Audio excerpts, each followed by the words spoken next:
Where have you been? Nobody. Let me stop playing, y'all. I had to move and I wasn't going to do none of it myself. So I hired Piece of Cake Moving, and my house was full of furniture on the day of the move. And they came through and packed everything. And I just relaxed. I was just having a grand old day. It was easy.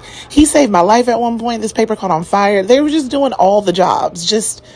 I didn't know what to do. I was trying to live my life while they was packing. So, here I go, just supervising.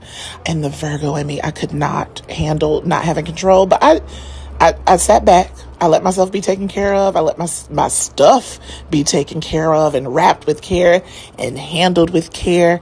And Piece of Cake really did everything from just A to Z. Like, they wrapped my mattress before wrapping my mattress. Like, look at just handled with the utmost professional care. They even took down my bed, and I didn't know how I was going to get my canopy bed up out of there and into the new apartment. And they even did the setup of the bed as well. This guy even fixed my wobbly credenza. Ain't nobody even asked him to do that. He just stepped in and did it with a smile. My only complaint is that they left me with all these boxes, which I think is rude. They also labeled them by the room and not the contents, which was tough. But other than that, it was a piece of cake.